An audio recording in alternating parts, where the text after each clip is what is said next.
Father Cyril Villareal no raton karang bishop-elect itaan karang Diocese of Kalibo. Father, ning welcome ya sa Diocese of Kalibo sa probinsya Tacnan. Thank you. Thank you. So ginahambang mo makaroon yung bukong pag ikaw it masyadong sa bishop pagtawag kay mo. So Father Anay. So Father Cyril, kumusta rin mong pag-abot iya? Today, you mean? Oo, makaroon. Okay man siya. Actually, nagdalang lang ako diri sa lugar. Actually, nagakadto ako diri permi, but it's the first time to visit this the bishop's residence at the same time chancery. Nakasink in yun, Father, do ano? Okay. So, medyo na, unlike the day nga kung sa diin the papal nuncio called me up, and then daw kadasig sang mga events bala, and then eventually daw ginbaton ko siya despite the fact that I felt so unworthy, nga daw man akong daw hindi gidya bagay sa akon, nga man ako gidya. Then later on nabaton ko naman, and then na-announce, well, nagalupad-lupad ka pa, but right now daw ka na daw amat-amat naman nga naghulog pa na kag well daw na-accept ko na giba niya siguro nga amo na ini. Reverend Father Cyril, sir, Homo Cyrus, siguro i-ask lang naman man ang regarding sa history or background anay no, ni Reverend Father Cyril Villareal. Okay. So actually, I started, well, sa seminaryo, high school. That was in St. Pius X Seminary. And then for the college or philosophy, still in the same seminary, St. Pius X Seminary sa Rojas City. And then for my theology, bachelor's in theology and eventually licentiate and masteral in theology from the University of Santo Tomas sa Espanya, Manila. And then, well, I continued, or I pursued, supposed to be doctoral, but then waay nakasulod sa standard, kay lain ang ilang, how do you call that one? Basta lain ang ilang style. So, I pursued my magister or masteral in theology in the University of Vienna in Austria. There's a lot of questions about sa Pari, ilang sa Pari. At una, pangarap din man natin, Father, nga maging tagapagbahagi ng imana raya karon nga mga turo kung aton karon nga mahal ng mga ako. You mean say nga magpari ako? Yes po. Well, siguro it started with my Lola that time. At a young age, I would actually may picture nga inang daw preschool pa lang ako, inang daw naga-crucified nga something ako siya, then nagatulog-laway ko, and then eventually because of my Lola, nagsulot, well, siguro nagpadayon ang vocation, but then may isa pag ka pari that time. It's actually the older brother of Cardinal Advincula, Monsignor Ben Advincula. He was assigned in Mambusaw that time. And then I would see him riding in a motorcycle nga nakasutana, and then nagapakalawat sa atubang sang balay namon. Doon nag-impress sa mind ako, and that actually I felt the attraction to also enter the seminary. And then eventually kay bangod may neighbor man ako nga nagpari man si Father Ramirez, daw na-influence na gid nga magsulod sa seminaryo, and then amunay na rediretso na siya. Father, welcome sa Kalibo.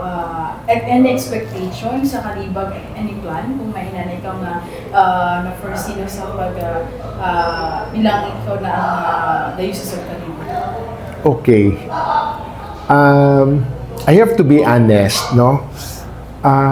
Because if I would be asked what are my plans, I think when I would start my ministry as Bishop in Kalibo, I think I will really have to learn so much pa. I will really have to listen. I will have to learn from the culture. Kay although magkalapit lang ang kapis ang Kalibo, sa lingwahe lain. Although Mambusaw nun, medyo may bahay man kami. Pero I could not speak Mambusaw nun. And then I have to, it's more listening actually. And then from there, you would know the needs na dayon, and then dira na siguro makakama up sang plans eventually. Listening to your father, it can be really felt na you are a very humble person in spite of the years of service mo in terms of pastoral, academic, and even international. So I just would like to ask, ano po yung parang nagbibigay pa sa iyo ng uncertainty? Bakit? Kasi I also watched another interview of yours na parang you were doubtful pa when it was offered to you. So what makes you parang undecided pa at first, and finally the turning point of accepting this bishop na Kalibo, Diocese of Kalibo? Well, actually, I think it happens to all bishops, no? That when they are offered this, hindi lang hindi lang bala ordinaryo nga ministry, nga you will be leading a flock, a diocese, tapos it means you will be setting good example. And then nagagwa gid dayon ko na muna ba nga man ako ya kay mahina man ako, makasasala ako. Lord, may mas huli pa sa ako, may mas maalam pa sa ako, may mas mayad pa, etc. etc. So masulod gid dayon.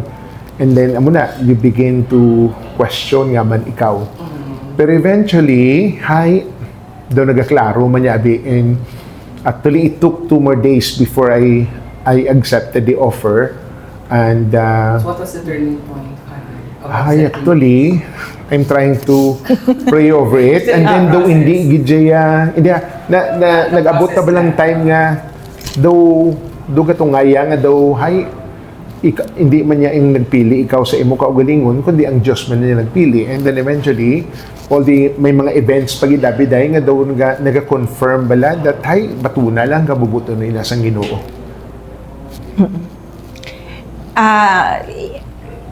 Father Cyril, ikaw pinaka-bata naton nga bishop?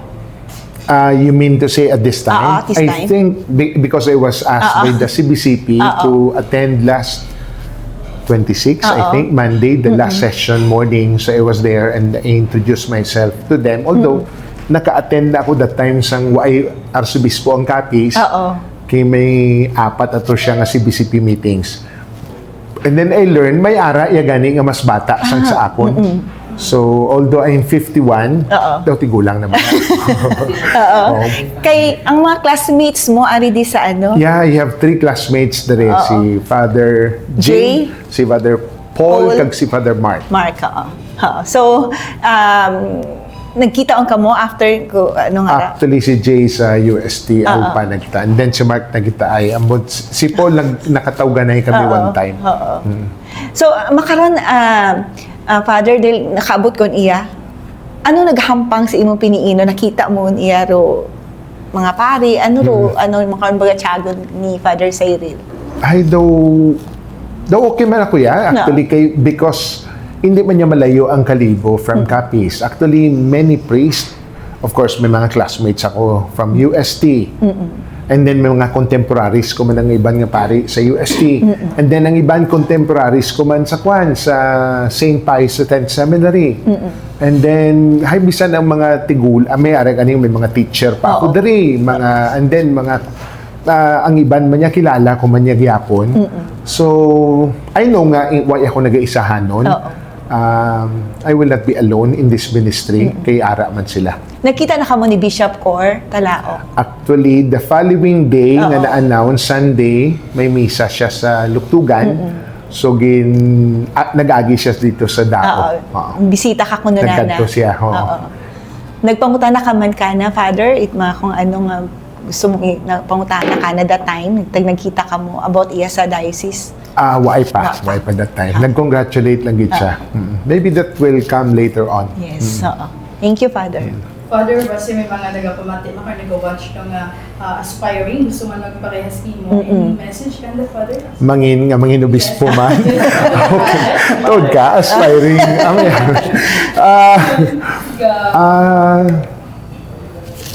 I don't know kung anong i-advise ko kung nag-aspire ka. But I don't think priest would be aspiring for that. Dako gid nga ministry man niya. But then siguro man niya just do your share and your part as a priest man niya, and give your everything man niya, and then maubisbo ka kung hindi iyahay, okay man lang yung hapon niya. In the end niya, ang imong fulfillment would be your people in the parish. Bilang makarong bagong bishop na itang Diocese of Kalibo, Father, ano rin mga plano natin niya sa atong kalingapan wagarat Kalibo? Okay. So, amo na gani at the moment, Gidya, mga first months ko dariya, I would not be telling about my plans pa niya. Okay, that would be, daw nagkadto ako, may ara ako nga set nga plano, and then i-impose ko ini. Siguro I have dreams for Kalibo, but I would have to observe Gidya Anay. And I would have to learn from the people and from the culture kung ano nila. And then from there, siguro maka-come up ko na ng mga plano. Father, so from today until sa ordination and installation mo, so mistake ka na diri? Hindi. I just attended the meeting. So, balik ba na ko gyapon sa copies, and then of course with the preparation, sabi may mga i-prepare ka pa bala. And then at the moment, the bishop still ay pag-ara pa ko gyapon sa parish of Santo Tomas de Villanueva. So ako magyapon ng parish priest, hopefully by mga March siguro basi i-relieve niya naman ako, depende sa iya. So that I can really focus on the preparations. Father, gusto ko lang ipaundahan na, nag-apot gid man si imong piniino, ginhando mo gid man, nga mangin bishop. Nag-ano gid man kimo nga, gusto ko man nga mag-serve pagitit doon sa ring katungdanan. Actually, there was a time giman niya, I was, well, because of Cardinal Advincula, actually that time, why ko expect daw, anong tawag niya siya? Dark horse? Dark horse. Nga after our current Archbishop of Capiz, Most Reverend Victor Bendico became the Bishop of Baguio. That time, he was the Vicar General. So, when he was announced that he will become the Bishop of Baguio, Cardinal Joe, nagpili siya kung sino ang iyang Vicario General. So, normally, ang piliun mo inang mga may edad na. And then, ako ang ginpili niya. But then, amo na to dayon daw, sunod-sunod na mula, Vicar General, nag-administrator, and then, eventually, after lang gani, may lang kayo nakapadaon ako dayon sa parokya. But to dream nga amo gid ini, though, actually, I thought okay na ako because from being administrator, ara na ko sa parokya sa Daoya, though I think, though na-unburdened ka bala with the many concerns and mga problema bala, nanay mo na lang ang concern niya ang parokya mo. It's more ganiya sa mga kwan niya. Daw kakapoy physically niya. Though hindi na masyado bala nga ang emotional and bisan psychological because of concerns and problems. Nag-dream. Though nagasulod-sulod man siguro nga amo sila, but to dream, I have to be honest, why gidya. Because matawhaya ang kabuhi sa kura paroko. Sa family ni mo, Father, ikaw ro pare or ako lang. Bali, we are 4 in the family. So ako lang ang pare. Ano ro ginambaki mo kay imong parents after nga raya na napilian ikaw? My father actually passed last 2022. So, bali si mama na lang. Actually, after the announcement, of course, may ara na nga greeters, and then eventually, I called my mother. Kabalo na siya. So, na-monitor niya man. Of course, happy. Galing hindi lang expressive si mama, abe. So, but I know she's happy. But my father would have been happier, siguro. Galing kaya mo to 2022, nagwa na siya because I know my father was an avid fan gidya. Kung mga mag-homily ako, ara na siya, gasunod na siya sa akon. It's just sad nga why na siya. Imo man the reason ka mat nagpari ikaw or ikaw matagido may gusto? Ako yung may gusto. Thank you, Father. So is it safe to say, Father, na it was never really a dream, but it was God's plan to put you here? To become a bishop, I think so. Kaya daw eventually gani, ay ngambal ko gani kay Monsignor Vic, ang aton nga apostolic administrator. Muna kundo basin na gulpihan lang ako nga binato na ako na mali mo sa Vic.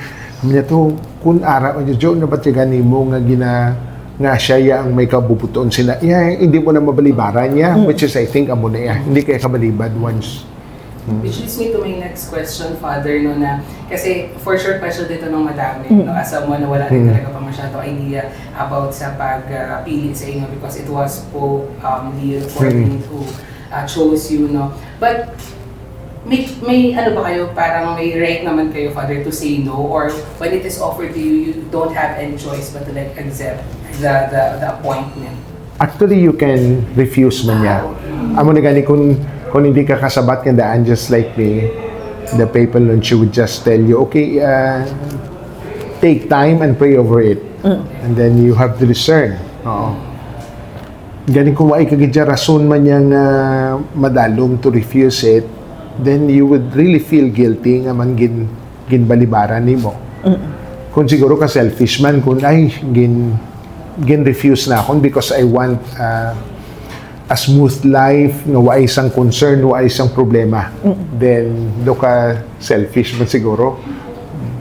In the end, hayambot, sino man yang gusto nga inang damo ang problema nimo, di ba la? Nga mo na nga ma-dream ka gid nga mo ni kay damo problema mo, no? But are you happy, Father, that you're here? Yeah, I'm happy to be here in Kalibo. Yeah. Message niyo na lang sa mga taga-Kalibo. Okay. So, maayad-ayad. Adlaw. Nga adlaw. Okay. So, I'm really happy to be here in Kalibo and I hope to see you soon. No, I know madamo pa ako sang dapat nga matun-an from you. I will be listening. I will give time to listening to you. And then, hopefully, in the end, I hope I can be a good shepherd, a good pastor to you. Ngayon sa punto ba lang, I hope, ang akon nga presence, dari ang akon nga ministry, ay makabulig sa inyo sa pagpalapit sa inyo sa mahal nga Diyos. Thank you, Father. Thank you.